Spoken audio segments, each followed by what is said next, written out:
Hello students, last lecture में हमने Gauss theorem पढ़ ली थी। अब इस लेक्चर में हम बात करेंगे कि गॉस थ्योरम की हेल्प से कूलॉम्स लॉ कैसे फाइंड किया जाता है। तो आइए जानते हैं कि कैसे हम कूलॉम्स लॉ निकालेंगे with the help of Gauss theorem. तो यहाँ पर हम लिखेंगे deduction of Coulomb's law from Gauss theorem, मतलब कि इस वाले लेक्चर में हमें क्या करना है, गॉस थ्योरम की हेल्प से कूलॉम्स लॉ फाइंड करना है। कूलॉम्स लॉ हम पढ़ चुके हैं, फर्स्ट लेक्चर में पढ़ा हुआ था हमने। क्या होता है, F = 1/4 pi epsilon naught Q1 Q2 upon r²। ये हमारे पास कूलॉम्स लॉ का फॉर्मूला आता था और कल ही हमने गॉस थ्योरम फाइंड किया जिसमें हमने देखा था phi E = Q/ε0। मतलब कि किसी भी क्लोज सरफेस से पास होने वाला जो टोटल इलेक्ट्रिक फ्लक्स होता है उस सरफेस में प्रेजेंट चार्ज का 1/ε0 टाइम्स होता है। ये हमारी गॉस थ्योरम थी। और कूलॉम्स लॉ क्या था कि दो पॉइंट चार्जेस के बीच लगने वाला जो रिपल्सन और अट्रैक्शन फोर्स होता है, दोनों चार्जेस के मैग्नीट्यूड के प्रोडक्ट के डायरेक्टली प्रोपोर्शनल होता है और दोनों चार्जेस के डिस्टेंस के स्क्वायर के इनवर्सली प्रोपोर्शनल होता है। आइए देखते हैं किस प्रकार इसको सॉल्व करेंगे हम। सबसे पहले हम क्या करेंगे, सबसे पहले हम एक गॉसियन सरफेस लेंगे। गॉसियन सरफेस के लिए हमने बात की थी, गॉसियन सरफेस उस सरफेस को बोलते हैं जो कि क्लोज हो और उसमें चार्ज प्रेजेंट हो। तो हमारे लिए सबसे सूटेबल सरफेस जो होगी वो होगा हमारा एक स्फीयर। तो जहाँ पर हम एक स्फीयर बना लेते हैं, आइए देखते हैं। ये हमने एक स्फीयर बनाया, यहाँ पर इसका सेंटर मान लिया हमने O। क्या मान लिया, सेंटर O। और इस सेंटर पे हमने चार्ज एज्यूम किया +Q। ऐसा मान लिया कि इसके अंदर एक चार्ज रखा हुआ है +Q। सभी लोगों को ये पता होना चाहिए कि किसी भी स्फीयर के अंदर या किसी भी हॉलो कंडक्टर के अंदर, स्फीयर या हॉलो कंडक्टर, किसी भी हॉलो कंडक्टर के अंदर कभी भी चार्ज नहीं प्रेजेंट रहता। पहली बात तो जब भी किसी हॉलो कंडक्टर को यानी कि किसी स्फीयर को हम चार्ज करते हैं तो चार्ज उसकी अपर सरफेस पे डिस्ट्रीब्यूट हो जाता है, यूनिफॉर्मली फैल जाता है पूरी सरफेस पर। यूनिफॉर्मली का मतलब ये होगा कि ईच एंड एवरी पॉइंट पर इलेक्ट्रिक फील्ड इंटेंसिटी सेम रहेगी, यूनिफॉर्मली डिस्ट्रीब्यूट होता है। ऐसा नहीं कि इस पॉइंट पर निकाल रहे हैं तो अलग आएगा, इस पॉइंट पर निकाल रहे हैं तो अलग आएगा, नहीं। तो किसी भी हॉलो कंडक्टर को अगर चार्ज करते हैं तो सेंटर पे चार्ज 0 होता है, इलेक्ट्रिक फील्ड इंटेंसिटी 0 होता है। आगे के डेरिवेशन में हम इस चीज़ को प्रूव भी करने वाले हैं। जहाँ पर लेकिन ध्यान रखें कि केवल और केवल एज्यूम कर लेते हैं हमारे सॉल्व के लिए या कोई डेरिवेशन फाइंड करने के लिए, कोई फार्मूला फाइंड करने के लिए केवल और केवल हम एज्यूम कर लेते हैं कि सारा का सारा चार्ज जो है वो उसके सेंटर पे प्रेजेंट है। लेकिन ऐसा वास्तव में नहीं होता। किसी भी हॉलो कंडक्टर को चार्ज करने पर चार्ज उसकी अपर सरफेस पे यूनिफॉर्मली डिस्ट्रीब्यूट हो जाता है। ठीक है, तो जहाँ पर हम क्या करेंगे देखते हैं। हमारे पास एक स्फीयर है जिसका सेंटर है O और इसकी रेडियस है R। लास्ट सॉल्व में यानी कि गॉस थ्योरम ने हमने जो ड्रॉ बनाया हुआ था उसी ड्रॉ को हम यहाँ पर कंटिन्यू करेंगे और इसकी थ्योरी भी सेम वही की वही लिखी जाएगी, केवल सॉल्व बदलेगा। देखते हैं किस तरीके से बदलेगा। जहाँ पर सेंटर है O और इस पर चार्ज रखा हुआ है +Q। ये पॉइंट है P। अगर पिछला लेक्चर किसी को याद हो तो वो ड्रॉ खुद ही बना सकता है पहले ही। और इस पे आउटवर्ड इलेक्ट्रिक फील्ड इंटेंसिटी लग रही है E। यहाँ पर हम छोटा सा स्मॉल एलिमेंट लेंगे ds, जिसकी डायरेक्शन जो रहेगी इलेक्ट्रिक फील्ड इंटेंसिटी डायरेक्शन में ही रहेगी। मतलब कि इनके बीच एंगल कितने का बन रहा होगा, 0 डिग्री का बन रहा होगा। तो सेम थ्योरी आएगी। ध्यान रखें, गॉस थ्योरम की कोई सी भी एप्लीकेशन कर रहे हो या गॉस थ्योरम के हेल्प से कोई सा भी हमें फार्मूला फाइंड करना हो, चाहे इलेक्ट्रिक फील्ड इंटेंसिटी का करना हो, चाहे हमें कूलॉम्स लॉ का करना हो, सबसे पहले हम क्या करेंगे, गॉस थ्योरम का स्टेटमेंट लिखेंगे। सबसे पहले गॉस थ्योरम का स्टेटमेंट लिखेंगे जो कि ज़रूरी है। भले से क्वेश्चन में पूछा भी नहीं गया हो, केवल इतना कहा गया हो कि हमें गॉस थ्योरम की हेल्प से वो निकालना है with the help of Gauss theorem, तो हम सबसे पहले काम यही करेंगे कि सबसे पहले हम गॉस थ्योरम का स्टेटमेंट लिख लें, उसके बाद आगे सॉल्व को बढ़ाएंगे। ठीक है, तो सबसे पहले आप क्या करेंगे, गॉस थ्योरम का स्टेटमेंट लिखेंगे। उसके बाद जैसा सॉल्व कर रहे हैं वैसा ड्रा। यहाँ पर हमने एक स्फीयर माना, solid sphere, sorry hollow sphere, जहाँ पर और इस पर पॉइंट माना हुआ है वो जो कि उसका सेंटर है। सेंटर पे चार्ज रखा हुआ है +Q। ठीक है, +Q चार्ज रखा हुआ है।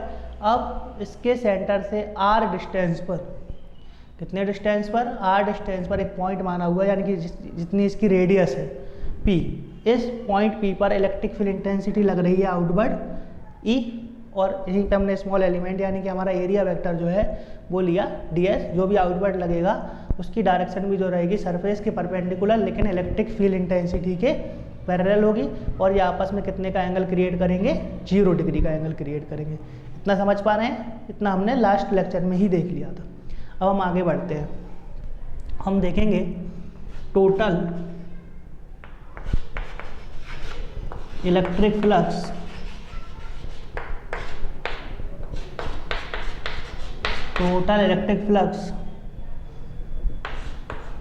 लिंक विथ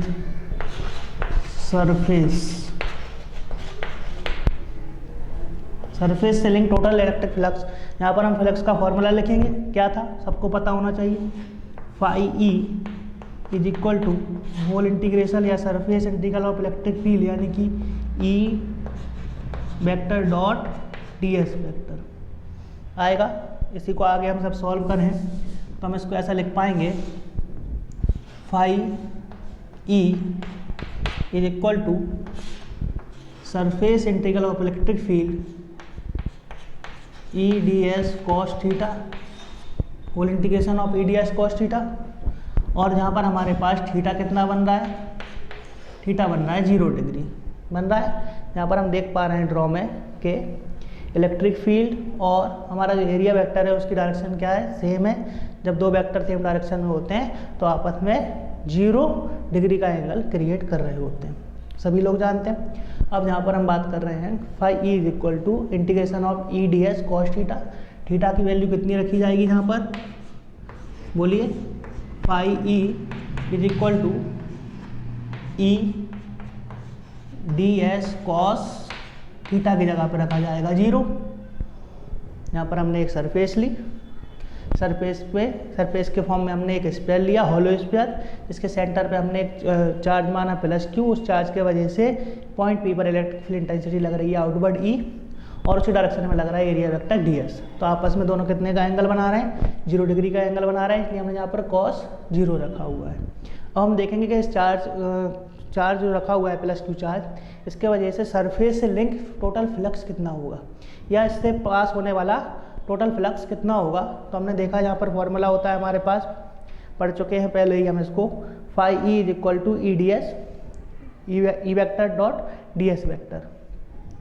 जब हम इसको यहाँ पर वेक्टर हटाएंगे तो हमारे पास इसको लिख सकते हैं हम integration of e d s cos theta. यहाँ पर थीटा की वैल्यू है 0 डिग्री, देख पा रहे हैं आप ड्रॉ में। अब यहाँ पर जब वैल्यू पुट करेंगे और इसके बाद हमारे पास निकल कर आएगा integration of e d S, क्यों आएगा, क्योंकि यहाँ पर cos 0 की वैल्यू हमने रखी है 1 का जब पूरे से मल्टीप्लाई होगा तो कितना बचेगा, केवल ई डी एस।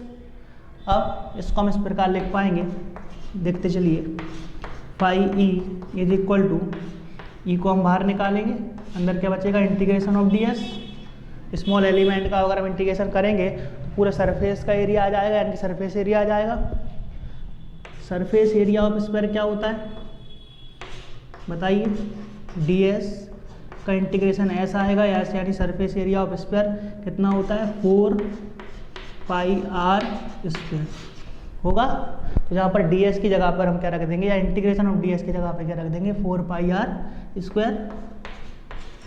तो हमारे पास ये आ जाएगा इस तरीके से, E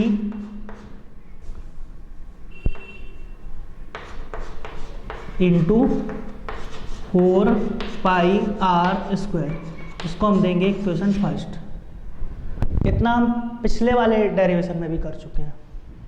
तो जहाँ पर ध्यान रहे कि केवल गॉस थ्योरम प्रूव करने के लिए आता है या गॉस थ्योरम से कूलॉम्स लॉ निकालने के लिए आता है।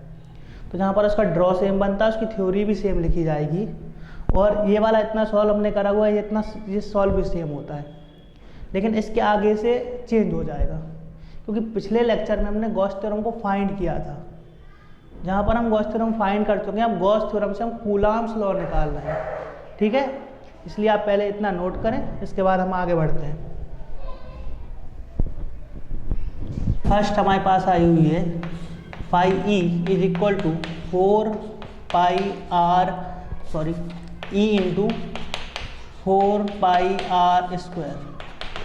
इक्वेशन फर्स्ट आया हुआ है हमारे पास, आया हुआ है। अब हम देखेंगे यहाँ पर कि गॉस थ्योरम हम पढ़ चुके हैं लास्ट क्लास में, तो हम यहाँ पे लिखेंगे वी नो दैट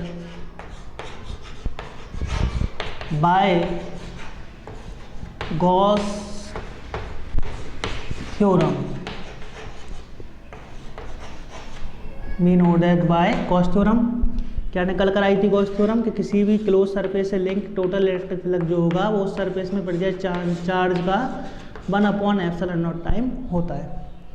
तो ये हमारे पास गॉस थ्योरम है, इसको हम देंगे इक्वेशन सेकंड। हम यहाँ पर लिखेंगे by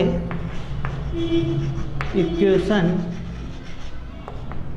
first and second. Equation first और सेकंड से क्या करने वाले हैं आप लोगों को देख के समझ में आ रहा होगा कि यहाँ पर हम LHS देख पा रहे हैं दोनों का। यहाँ पर भी फाई ई लिखा हुआ है यानी इलेक्ट्रिक फ्लक्स लिखा हुआ है, और जहाँ पर भी फाई ई लिखा हुआ है यानी कि इलेक्ट्रिक फ्लक्स लिखा हुआ है।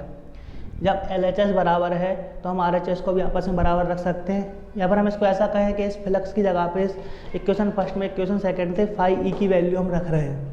तो हमारे पास क्या आएगा देखें, इसको हम इस तरीके से लिख पाएंगे। इसकी जगह पर अगर हम इक्वेशन फर्स्ट से वैल्यू रखें तो उसको ऐसा लिखेंगे e into 4 pi r square, देखा हमने, और यहाँ पर लिखा हुआ है Q/ε0।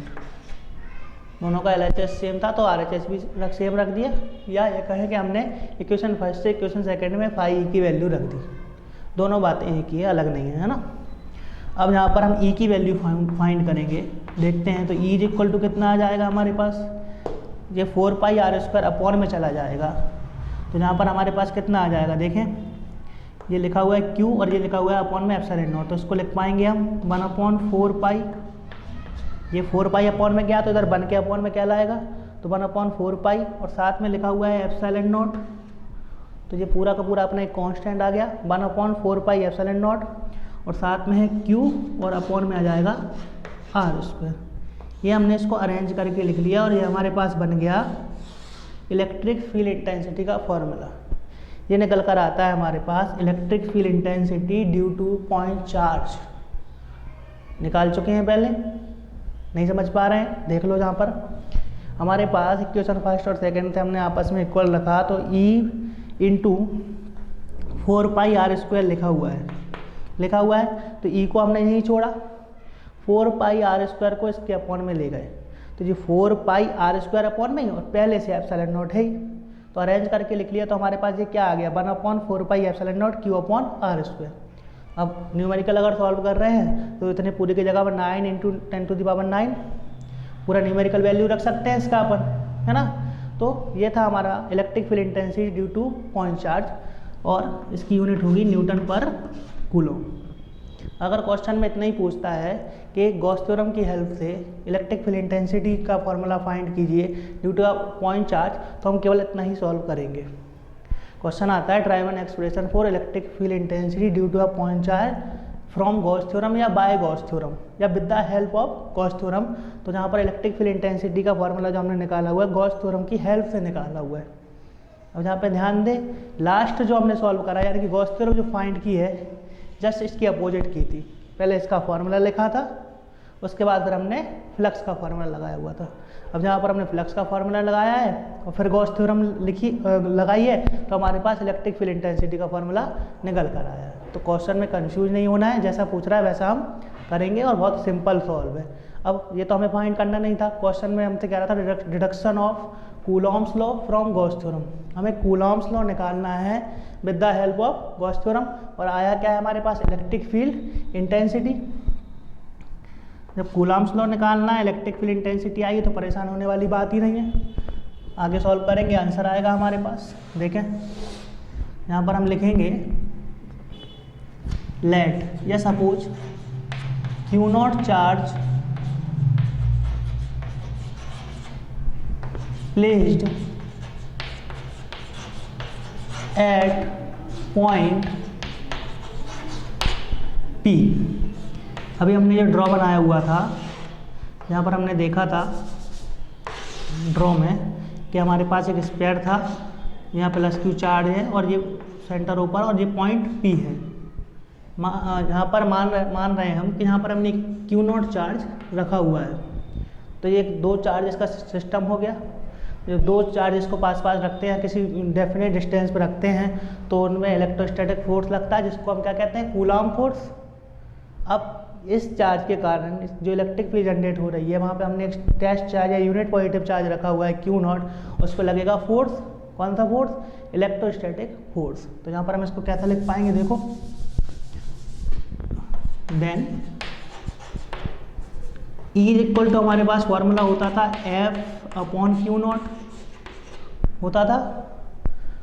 इलेक्ट्रिक फील्ड इंटेंसिटी की डेफिनेशन ही होती है the force acting on per unit positive charge in an electric field is called electric field intensity. तो हमारे पास ये फॉर्मूला आता था E is equal to F upon q naught. इसी को हम इस तरीके से लिख पाएंगे, जब हमें फोर्स का फॉर्मूला निकालना है तो F is equal to q naught E। तो हमारे पास F इज इक्वल टू कितना आ गया, क्यू नॉट E। इसको हम अगर इक्वेशन 4 दे दें, इसको 4 क्यों दे रहे हैं, क्योंकि हम इसको थर्ड नाम देने वाले हैं। ये हमारे पास इक्वेशन 3 और ये हमारे पास इक्वेशन 4। तो हम आगे लिखेंगे बाय इक्वेशन 3 एंड 4। समझ पा रहे हैं क्या करने वाले हैं? यहाँ पर क्वेश्चन 4 में E लिखा हुआ है, उसकी जगह पर हम E की वैल्यू पुट कर देंगे। तो हमारे पास F क्यू नॉट तो ऐसे ही लिखा रहने दें, देखो क्वेश्चन 4 में, और E की जगह पे क्या लिखते हैं हम, 1/4 pi epsilon naught Q upon r square. Q naught जो उधर लिखा हुआ है, इसको हम उस Q के साथ लिख लें, कोई प्रॉब्लम नहीं होगी। अगर होगी तो बता सकते हैं, कमेंट बॉक्स में बता सकते हैं कि ये वाली प्रॉब्लम आई है सर, कि क्यू नॉट आगे लिखा हुआ था, उस क्यू के साथ क्यों लिख लिया। बिंदास बता सकते हैं बिना किसी परेशानी के। या संचार के और भी साधन है, देखो यहाँ पर, तो इसको लिख पाएंगे हम 1/4 pi epsilon naught q naught upon r square. तो ये आता है हमारे पास कूलाम्स लॉ का फॉर्मूला। यूनिट क्या हो जाएगी इसकी, न्यूटन सर के नाम पे हो जाएगी न्यूटन। क्या हो जाएगी, न्यूटन। फोर्स की ऐसा यूनिट होती है न्यूटन। तो हमारे पास जनरल फार्मूला होता है कूलाम्स लॉ का 1/4 pi epsilon naught Q1 Q2 upon r square. तो यहाँ पर Q1 की जगह पे क्या है आपका Q, और Q2 की जगह पर क्या है Q नॉट। तो ये हमारे पास कूलाम्स लॉ का फॉर्मूला आता है। अब कूलाम्स लॉ का फॉर्मूला हमने किसकी हेल्प से निकाला हुआ है, गॉस थ्योरम की हेल्प से। तो ये था हमारा deduction of coulombs law from Gauss theorem. तो ये काफ़ी सिंपल था, सॉल्व था और काफ़ी इंपॉर्टेंट सॉल्व है। बोर्ड एग्जाम के पॉइंट ऑफ व्यू से इंपॉर्टेंट सॉल्व है, इस पर इंपॉर्टेंट डाल लेंगे आप लोग, बहुत दिन से नहीं डाला हुआ है आप लोगों ने। तो जहाँ पर ये था हमारा deduction of coulombs law from Gauss theorem. अब नेक्स्ट लेक्चर हम जो पढ़ेंगे, उस नेक्स्ट लेक्चर में हम गॉस थ्योरम की एप्लीकेशंस पढ़ेंगे, यानी कि डिफरेंट सरफेस के कारण अलग अलग पोजीशन में या अलग अलग पॉइंट पर हम क्या करेंगे, इलेक्ट्रिक फील्ड इंटेंसिटी फाइंड करेंगे with the help of Gauss theorem. ठीक है, तब तक आप इस वाले सॉल्व को काफ़ी अच्छे से पढ़िए। अगर इस सॉल्व में आपको कोई अगर डाउट निकल कर आता है तो ज़रूर पूछिए। ठीक है, धन्यवाद।